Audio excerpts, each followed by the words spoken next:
Баршаңызға қайырлы күн. Менің каналыма қош келдіңіздер.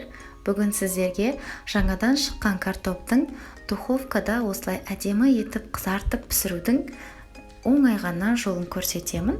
Сондықтан видеоны соңына дейін қараңыздар. Ең алдымен картопымызды жуып аламыз. Кішкентай және орташа картопты таңдаңыздар, сонда ол тез пісетін болады. Міндетті түрде қабығын ашудың қажеті жоқ. Жаңадан шыққан картопты жай ғана үйкелеп сықлап жуатын болсаңыздар, тез тазаратын болады. Біз оған кішкене қайнаған су құямыз да 10 минуттай қайнатып жартылай пісіріп аламыз. Осылай картопымыздың суын төгеміз де 2 ас қасық сұйық май құямыз. Оған тұз қосамыз, қызыл бұрыш қосамыз,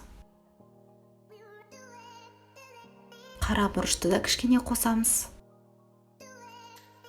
Және осылай қақпағын жауып, жақсылап осылай араластырамыз.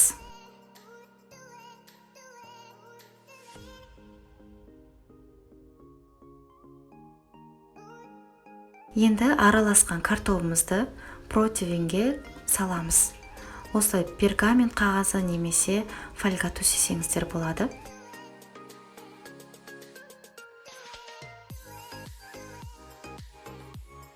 Енді толықтай пісу үшін оны пешке 220 градуста 20 минуттай қызарғанша пісіріп аламыз.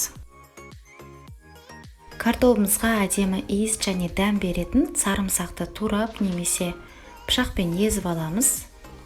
Сосын противенімізді духовкадан қайтадан шығарып, оған осы сарымсақты қосамыз осылай.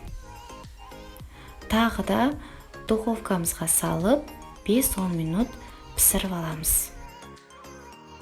Мінекей біздің картопымыз дайын, өте тез дайындалады және әдемі болып қызарып піседі, ал сарымсақ оған ерекше дәм және иіс береді. Дастарханға ұсынарда осылайша ас көк сепсеңіздер болады және кез келген подливаға бұл картопты гарнир ретінде дайындап берсеңіздер болады. Үй-іштеріңізге ұнайтыны сөзсіз, міндетті түрде жасап көріңіздер. Ал егер менің видео рецептім ұнаған болса, міндетті түрде лайк басып, комментарий жазыңыздар және каналыма тіркеліп қойды ұмытпаңыздар.